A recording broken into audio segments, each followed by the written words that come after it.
இது என்னோட பண்பாடு அப்படிதான் நான் வளர்த்துக்கொண்டேன். யாரும் சொல்லி வளர்த்தது இல்லை. எப்படி ஒரு சிற்பம் தானா ஒரு கல்லு தானா சிற்பமாகுமோ, சிற்பி இல்லாத ஒரு சிற்ப மாதிரி ஆன ஒரு ஆள் தான் நான். எனக்கு சொல்லிக் கொடுக்குறது அட்வைஸ் பண்றதுக்கு யாரும் இல்லை. பட் இருந்தாலும் ஒரு சரியான பாதையை ஏற்றெடுத்து அது வழியாக நடந்து வந்து இந்த திரும்பி பார்க்கும்போது ரொம்ப சந்தோஷமாக இருக்குது. யாருக்கும் நான் ஒரு குறை செய்யவில்லை, யாரோட மனசு வேதனைப்படுத்தவில்லை. இந்த அளவுக்கு எனக்கு பாசம் இல்லை. எல்லாருக்கும் என்ன நன்றி.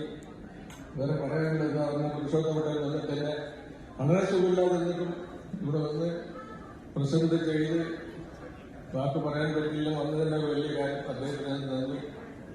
പിന്നെ ഗോവട്ടൻ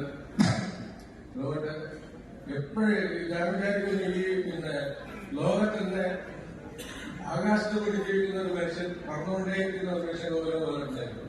എപ്പോ നോക്കിയാലും ഫൈറ്റ്. ഇന്നലെ ആക്ച്വലായിട്ട് ഇന്ന് ദുബായിൽ ഒരു ഫംഗ്ഷൻ ഉണ്ട്.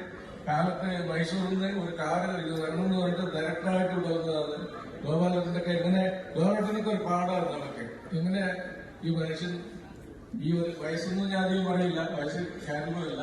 ഇങ്ങനെ എങ്ങനെ ഓടി നടക്കുന്നത് എന്ന് മോഹൻ എഴുതിയ ബുക്ക് തിരിച്ചു വെറുതെ സ്കാൻ ചെയ്ത് ഒരു 186 കൈയായി മാറ്റി ഇങ്ങനെ മനോഹരമായ ഒരു കവിത എന്ന 60ാമത്തെ ബർത്ത്ഡേയിലും എഴുതി പാടിയിട്ടുണ്ടായിരുന്നു.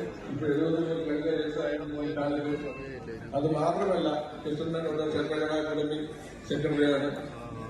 എനിക്ക് വളരെ ഇഷ്ടപ്പെട്ട ഒരു കവിയാണ് കൃഷ്ണൻ.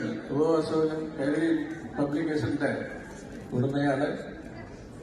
ആരും ചെയ്യാതെ പെട്ടെന്ന് ഒരാഴ്ച 10 ദിവസത്തിനുള്ളിൽ ഇങ്ങനെ ഒരു ബുക്ക് പ്രൂഫൊക്കെ നോക്കി ഒരു തെറ്റില്ലാതെ അദ്ദേഹം പ്രിന്റ് ചെയ്ത്, അതോടെ പ്രിന്റ് ചെയ്തത് മാത്രമല്ലാതെ ഈ പ്രസിദ്ധി ഇവിടെ നമ്മളത് റിലീസ് ചെയ്യുന്ന സമയത്ത് ഇവിടെ കാണണമെന്ന് പറഞ്ഞ് അവിടെ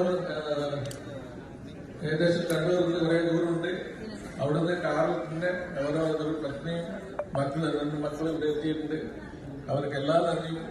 കാരണം സമയമില്ലാത്തതുകൊണ്ട് കുറെ പറയണം എന്ന നന്ദി രേഖപ്പെടുത്തുന്നു.